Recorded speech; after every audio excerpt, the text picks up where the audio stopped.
अस्सलामुअलैकुम वरहमतुल्लाहि वबरकातुहू। दोस्तों, इस पंडित ने कहा कि अभी एक नया तरह का जहाद मुसलमान कर रहे हैं जिसको कहते हैं मीडिया जहाद। इसने डॉक्टर जाकिर नाइक को टारगेट किया कि ये लोग सोशल मीडिया पर अभी इस्लामी वीडियोस बना के हिंदुओं को मुसलमान कर रहे हैं। तो आइए देखते हैं कि डॉक्टर जाकिर नाइक ने इस बारे में क्या बोला है। वीडियो को लाइक और चैनल को सब्सक्राइब जरूर करें। मथुरा में डिलीवरी बॉय का किस्सा आपने सुना होगा जिसमें वेज खाना मंगवाया जा रहा था और लगातार जो है वो नॉनवेज खाना दिया जा रहा है, उसको लेकर काफ़ी ज़्यादा विवाद हो रहा है। और ये घटना एक बार नहीं कई बार हो गई। इस देश में बहुत जिहाद चल रहे हैं, लव जिहाद, लैंड जिहाद, बोट जिहाद।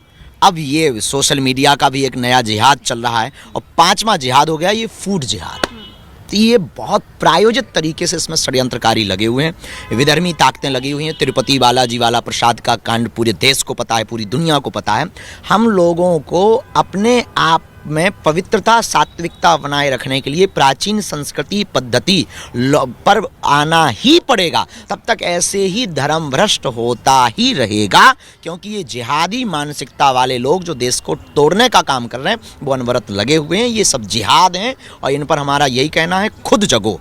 उनको मारने की बजाय, डांटने की बजाय, जेल भेजने की बजाय खुद सुधरो। अब हमें प्रसाद वहीं पाना है जहाँ सात्विकता लगेगी, जहाँ पवित्रता लगेगी। अब रही बात कि कहाँ सात्विकता है, कहाँ पवित्रता है, तो वो स्पष्ट दिखाई भी पड़ता है। ये आपके ऊपर है कि आप कहाँ से क्या चीज़ खाना चाहते हैं, क्या चीज़ लेना हम तो ऐसा भी कहना चाहेंगे, हिंदुओं को अपना व्यापार अपने में ही करना चाहिए। उस समय में बाबर और अकबर और चंगेज खां के, हुमायूं के समय में जितने मंदिरों को तोड़ करके मस्जिदें बनाई गई थी, अब ऐसा समय आ गया है कि उन मस्जिदों के अंदर विराजमान भगवान को पुनः प्राण प्रतिष्ठित किया जाएगा।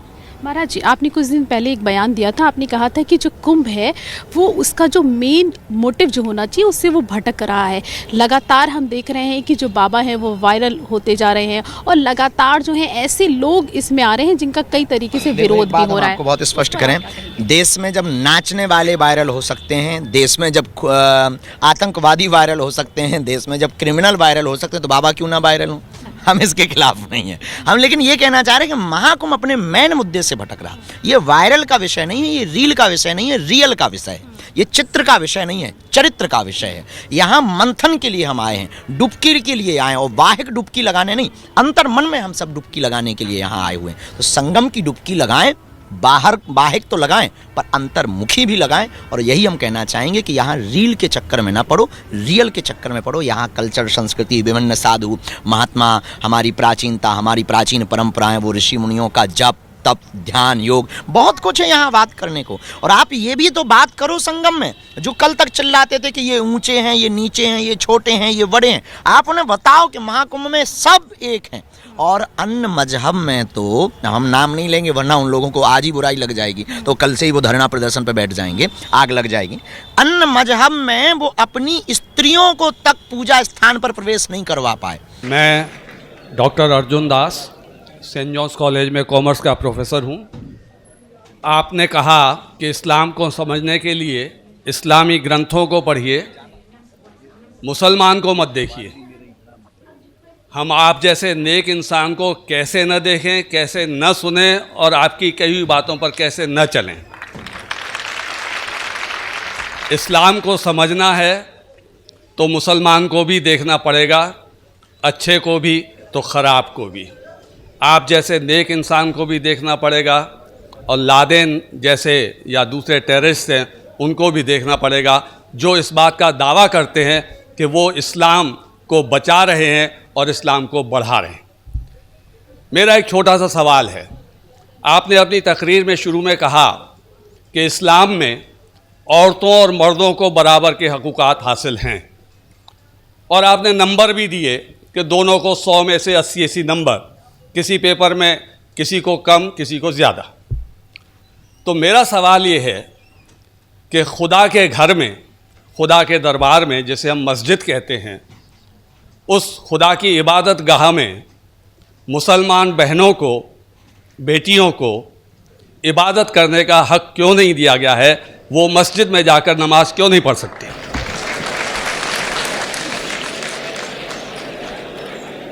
भाई साहब ने बहुत अच्छा सवाल किया।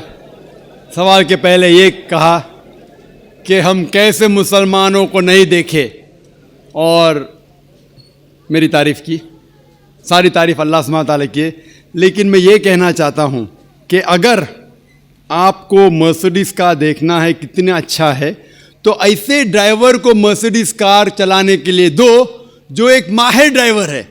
तो अगर आपको इस्लाम जानने के लिए कोई शख्स को देखना है तो सबसे बेहतरीन शख्स है मोहम्मद सल्लल्लाहु अलैहि वसल्लम।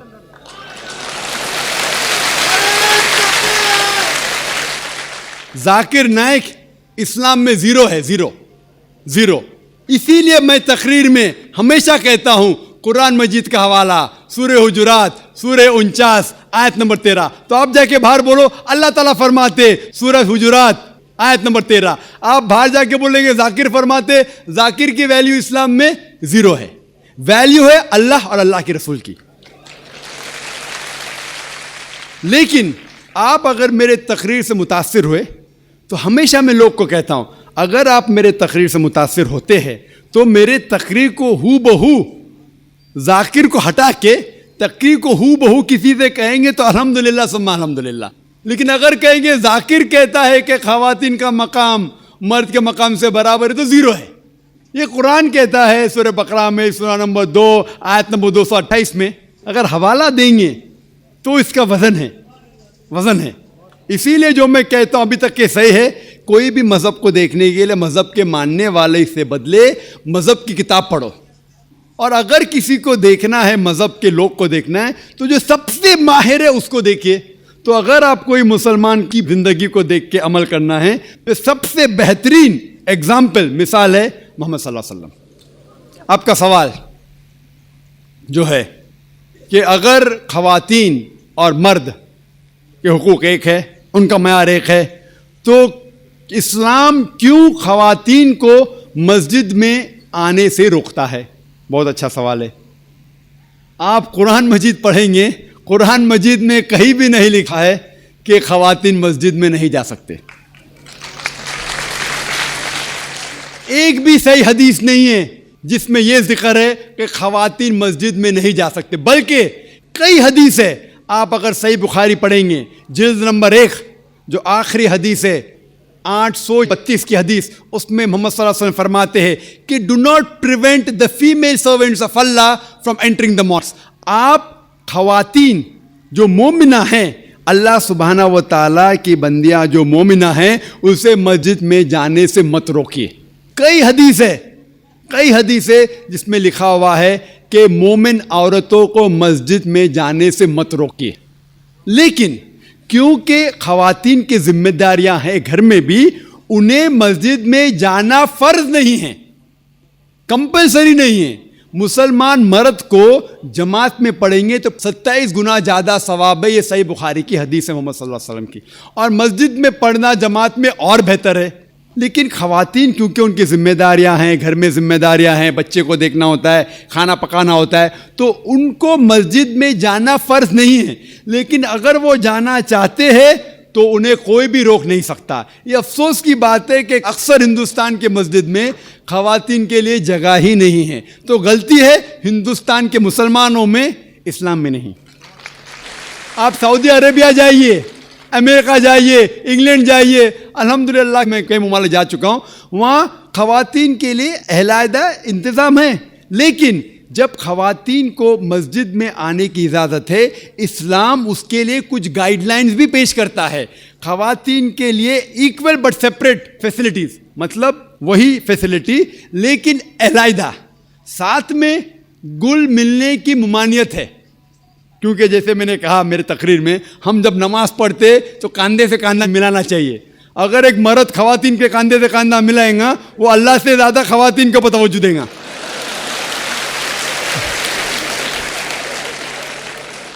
तो ख़वातीन मस्जिद में आ सकते, लेकिन उनके लिए अलहदा इंतज़ाम है।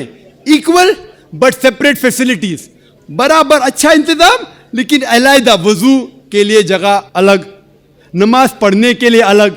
इसीलिए इस्लाम के अंदर ख़वातीन आ सकते। लेकिन अफसोस की बात है कि ये हिंदुस्तान में अक्सर मस्जिद में उनको अलाउ नहीं करते। ये हिंदुस्तान के मुसलमान के इल्म की कमज़ोरी है। अगर आप पढ़ेंगे सही बुखारी, कई हदीसें हैं, सही मुस्लिम, जहाँ ख़वातीन को आने से रोका नहीं गया, बल्कि मोहम्मद सल्लल्लाहु अलैहि वसल्लम ने कहा कि अगर ख़वातीन मस्जिद में जाना चाहते हैं रात को भी, तब भी आप उन्हें मत रोको, रात को भी। ये सही बुखारी की हदीस है कि अगर रात को भी वो मस्जिद में जाना चाहते तो आप उसे मत रोकिए। लेकिन अल्हम्दुलिल्लाह सुम्मा अल्हम्दुलिल्लाह, हिंदुस्तान में सैकड़ों मस्जिद है जहाँ ख़वातीन को आने की इजाज़त है। बम्बई में है, दिल्ली में भी होंगी, आगरा में भी होंगी, कम होंगी। अभी अल्हम्दुलिल्लाह बात फैल रही है, लोग को इस्लाम का इल्म हो रहा है अल्हम्दुलिल्लाह, और कई मस्जिद में ख़वातीन को आने की इजाज़त दी जा रही।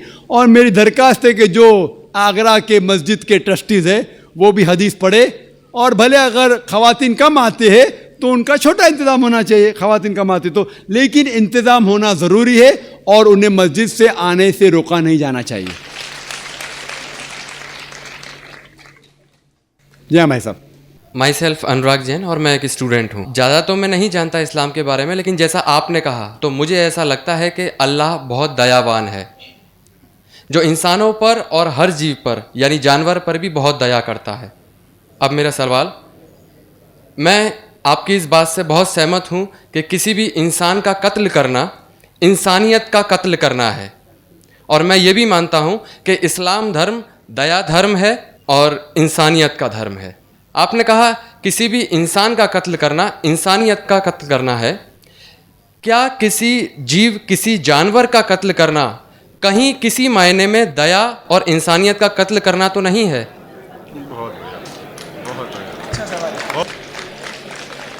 भाई साहब ने बहुत अच्छा सवाल किया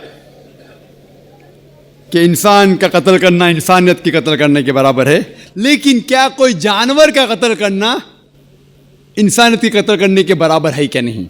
और ये सवालात आप अगर पढ़ेंगे जो गलत फहमियाँ के नंबर 6 नंबर आता है गलत फहमिया में, कि लोग एतराज़ करते हैं कि इस्लाम क्यों जानवर खाने की इजाज़त देता है, मांस खाने की इजाज़त क्यों देता है। कई गैर मुस्लिम एतराज़ करते कि इस्लाम एक बहुत जल्लाद रिलीजन है। भाई साहब नहीं कह रहे, लेकिन बाकी लोग कहते कि एकदम मर्सीलेस रिलीजन है, धर्म है जो जानवर का कत्ल करने के लिए कहता है। जवाब में ये कहना चाहूँगा भाई साहब कि एक मुसलमान अगर वो चाहे तो प्योर वेजिटेरियन, प्योर शाकाहारी रह के भी अच्छा मुसलमान रह सकता है। मांस खाना इस्लाम में फ़र्ज़ नहीं है, मांस खाना इस्लाम में फ़र्ज़ नहीं है। वो एक अच्छा मुसलमान रह सकता है शुद्ध शाकाहारी होके भी। लेकिन बट अल्लाह ताला फरमाते हैं कुरान मजीद में सूरह मायदा में सूरह नंबर 5 आयत नंबर 1 में कि हमने कैटल बनाए, 4 पाँव वाले जानवर बनाए जिसको आप खा सकते हैं। सिर्फ वो जानवर जिसके हमने नाम लिए उसको मत खाओ, जो आपके लिए हराम है। उसके अलावा आप सब जानवर खा सकते हैं। कुरान में लिखा है सूरह नहल में सूरह नंबर 16 आयत नंबर 5 में कि हमने आपके लिए कैटल बनाए, भेड़ बकरियां बनाए तो कि आप उसका गोश्त खा सके। कुरान में जिक्र है सूरह मोमिनीन में सूरह नंबर 23 आयत नंबर 21 में कि आप भेड़ बकरियों के गोश्त खा सकते, और कई आयतें हैं। हम पहले ये जान ले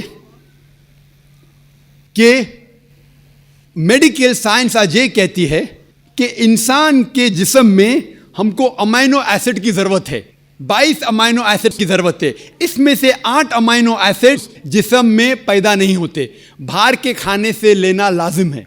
और कोई भी वेजिटेबल फ्रूट, कोई भी घास फूस, कोई भी फल में ये 8 के 8 अमाइनो एसिड है ही नहीं, लेकिन मांस में है और मच्छी में है।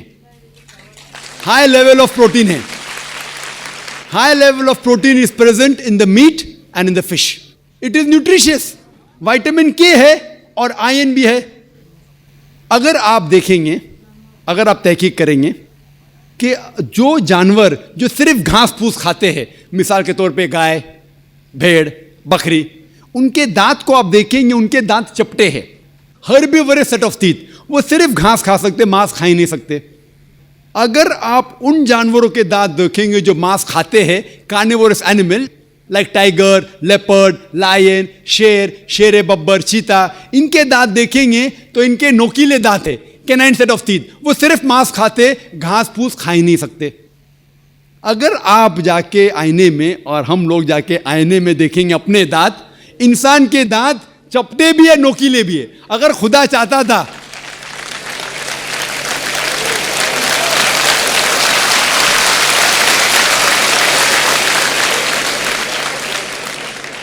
अगर खुदा की ये इच्छा थी कि इंसान सिर्फ घास फूस खाए तो ये नोकीले दांत कैनाइन टीथ क्यों दिए? तो मैं डॉक्टर हूं, मांस खाने के लिए। डाइजेस्टिव सिस्टम जो है हर्बिवरस एनिमल का, गाय बकरी का डाइजेस्टिव सिस्टम, वो सिर्फ घास फूस डाइजेस्ट कर सकता है, हजम कर सकता है, गोश्त को हजम कर ही नहीं सकता है। आप अगर शेर, चीता, शेर बब्बर का डाइजेस्टिव सिस्टम देखेंगे, वो घास फूस हजम कर ही नहीं सकता है, सिर्फ गोश्त हजम कर सकता है। हम इंसानों का डाइजेस्टिव सिस्टम अल्लाह सुब्हाना व तआला ने इस तरीके से बनाया कि घास फूस भी हजम कर सकता है, गोश्त भी। तो हम घास फूस भी खा सकते हैं, गोश्त भी खा सकते हैं। और आप देखेंगे कि बहुत से लोगों को गलत फहमी है कि हिंदू मजहब में, हिंदू धर्म में गोश्त खाना हराम है। ये बिल्कुल गलत फहमी है। अगर आप पढ़ेंगे हिंदू धर्म की किताब, हिंदू धर्म की किताब पढ़ेंगे, मनुस्मृति अध्याय नंबर 5 श्लोका नंबर 30, उसमें लिखा हुआ है कि भगवान ने, खुदा ने कुछ जानवर को खाने के लिए बनाया है और कुछ जानवर को खा जाने के लिए। Some animals they have created to eat and some to be eaten. कुछ खाने के लिए और कुछ खा जाने के लिए। अगर आप उन जानवरों को खाते हैं जो खुदा ने खाने के लिए बनाया है तो आप कोई गुनाह नहीं करते। मनुस्मृति अध्याय 5 श्लोक का नंबर 30। आगे आप पढ़ेंगे मनुस्मृति अध्याय 5 श्लोक का नंबर 31 में लिखा हुआ है कि अगर आप जानवर का कत्ल करते हैं पूजा के लिए तो आप कोई गुनाह नहीं कर रहे। आगे पढ़ेंगे मनुस्मृति अध्याय नंबर 5 श्लोका नंबर 39 और 40, उसमें लिखा हुआ है कि खुदा ने सैक्रिफिस्ड एनिमल बनाया है, मतलब खुसूसन कुछ जानवर बनाया है तो कि सैक्रिफाइस की जाए और उसको खा सके। अगर आप उस जानवर का कत्ल करते हैं सैक्रिफाइस के लिए और खाते हैं जो अल्लाह ताला ने, भगवान ने बनाया है, तो आप कोई गुनाह नहीं करते। ऋग्वेद में है कि आप खा सकते हैं। ऋग्वेद में यह भी लिखा है कि आप भैंस खा सकते हैं, आप गाय खा सकते हैं। कितने श्लोक के मैं हवाला दे सकता हूं। अगर आप पढ़ेंगे महाभारत, देखो ऋग्वेद तो बहुत कम हिंदू लोग ने पढ़ा है, लेकिन महाभारत तो आप जानते होंगे, सुना होगा। महाभारत पढ़ेंगे अनुशासन पर्व चैप्टर नंबर 88, उसमें जो पांडव के सबसे बड़े भाई युधिष्ठिर, वो भीष्म से कहते हैं कि हम यज्ञ में, पूजा में क्या चीज देना चाहिए ताकि हमारे बाप दादा, हमारे पुरखों को सहूलत हो, आराम मिले, उन्हें पीस, अमन मिले, दे विल बी सेटिस्फाइड। तो भीष्म कहते हैं कि यज्ञ में, पूजा में अगर आप वेजिटेबल्स देंगे, घास फूस, फल, चावल देंगे तो हमारे बाप दादा, हमारे पुरखों 1 महीने तक संतुष्ट रहेंगे। कितने महीने तक? 1 महीने तक। अगर आप मच्छी देंगे तो 2 महीना, अगर गोश्त देंगे तो 3 महीना, खरगोश देंगे तो 4 महीना, बकरी देंगे तो 5 महीना, सूअर देंगे तो 6 महीना, अगर परिंदा देंगे तो 7 महीना, हिरन देंगे तो 8 महीना। ये कंटिन्यू होता है, मेन्यू होता है ना, होटल का मेन्यू, उस तरीके से कंटिन्यू होता है। और आगे लिखा गया है अगर आप भैंस देंगे तो 11 महीना, अगर गाय देंगे तो पूरे 1 साल। कौन कहता है? भीष्म कह रहा है युधिष्ठिर से, महाभारत अनुशासन पर्व चैप्टर नंबर 88। मैं हवाला दे रहा हूं, आप ये नहीं कहना चाहिए जाकिर भाई कुछ भी कह रहा है दिमाग से, मैं हवाला दे रहा हूं, ये आपके किताबों में लिखा हुआ है। उसके आगे लिखा हुआ है कि अगर आप राइनोसेरस देंगे, राइनोसेरस, तो हमेशा के लिए संतुष्ट रहेंगे। ऐसे कई चीजें हैं। वजह क्या थी कि हिंदू लोग शाकाहारी बन गए, कई हिंदू लोग। इसकी वजह यह है कि कई हिंदू लोग अहिंसा की तरफ जा रहे थे, वो बाकी मज़ाहिब से मुतासिर होके, मिसाल के तौर पे जैनिज्म में है कि आपको जानवर नहीं खाना चाहिए, और अगर उनसे पूछेंगे क्यों नहीं खाना चाहिए तो वो कहते किसी भी जीव की हत्या करना गलत है। और भाई साहब भी मुंडी हिला रहे, मैं भी इसको मानता हूं। अगर कोई भी इंसान बिना किसी जीव की हत्या किए जी सकता है तो मैं नंबर 1 हूँगा, नंबर 1।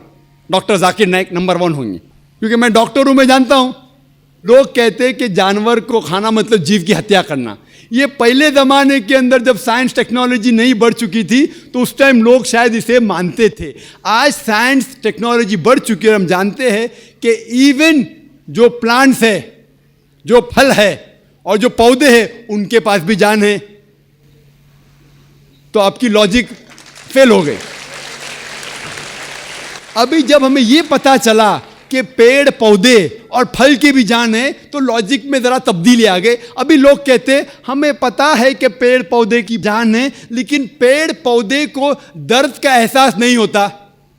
ठीक है भाई, ये पहले की बात है। आज साइंस बढ़ चुकी है, हम जानते हैं कि पेड़ पौधे को भी दर्द होता है। वो हंस भी सकते, वो रो भी सकते, उनको भी दर्द होता है। लेकिन ये अलग बात है कि वो जब चिल्लाते हैं उनकी चीख हमारे कानों तक सुनाई नहीं देती, क्योंकि इंसान सिर्फ 20 साइकिल से लेके 20,000 साइकिल्स पर सेकंड तक सुन सकता है। इसके ऊपर इसके नीचे इंसान सुन नहीं सकता। क्योंकि हम पेड़ पौधे की चीख नहीं सुन सकते, उसका मतलब ये नहीं कि हम उनकी हत्या कर सकते। एक शख्स था जो मुझसे बहुत बहस कर रहा था। वो जाकिर भाई, मैं मानता हूं कि पेड़ पौधे की जान है, पेड़ पौधे को दर्द होता है, लेकिन ये जानवर के 5 सेंसेस है, 5 समझ है। ये पेड़ पौधे के 2 या 3 कम है, सिर्फ 3 सेंसेस है। तो इसीलिए जानवर को कत्ल करना बड़ा गुनाह है, पेड़ पौधे को कत्ल करना कम गुनाह है।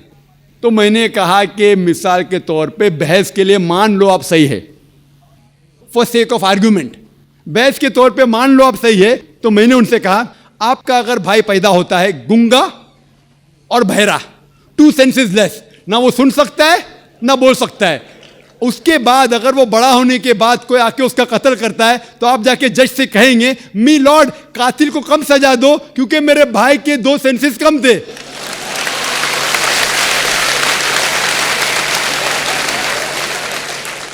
आप तो उल्टा ये कहेंगे कि मेरा भाई तो मासूम था, वो गूंगा था, सुन भी नहीं सकता था, बोल भी नहीं सकता था, उसको डबल सजा दो। यहाँ जज हजरात बैठे हुए इधर। लेकिन इस्लाम में ऐसा नहीं होता है कि 2 सेंसेस कम 2 सेंसेस ज़्यादा। अल्लाह ताला फरमाते सूरह बकरा में सूरा नंबर 2 आयत नंबर 168 में, या अल्लज़ीना आमनू, ओ मोमिनो, आप वो खाओ जो आपके लिए हलाल है। जो हलाल है आप खा सकते। आप जो सांस ले रहे, भाई साहब सांस ले रहे, आपको पता है कि millions of germs are dying. ये जरासीम जो आप सांस लेके, उनको भी जान है। आप अगर 5 मिनट तक सांस नहीं लेंगे आप मर जाएंगे। हर मिनट में आप हत्या कर रहे हैं, आपको पता है। लेकिन ये जो जानवर है, पेड़ पौधे है, जरासीम है, ये आलमी भाईचारे में नहीं आते। इनका कत्ल करना आम तौर से हराम है। लेकिन अगर आपको जीने के लिए इनका कत्ल करते हैं अल्लाह का नाम लेते हुए कि हम इनको कत्ल कर रहे हैं, तो ये गुनाह नहीं है। लेकिन सिर्फ हमारे निशानेबाजी के लिए अगर मैं कोई जानवर का कत्ल करता हूं, वो हराम है। उम्मीद है कि आपको हमारी आज की वीडियो पसंद आई हो। इस तरह के दिलचस्प और लेटेस्ट वीडियोस देखने के लिए हमारे चैनल को सब्सक्राइब और वीडियो को लाइक ज़रूर करें। आज के लिए इतना ही, मिलते हैं नेक्स्ट वीडियो में या नेक्स्ट लाइव स्ट्रीम में। और आपके जहन में कोई भी सवाल हो आप कमेंट सेक्शन में ज़रूर पूछें, हम आपको जवाब देंगे। आज के लिए इतना ही, अल्लाह हाफिज़।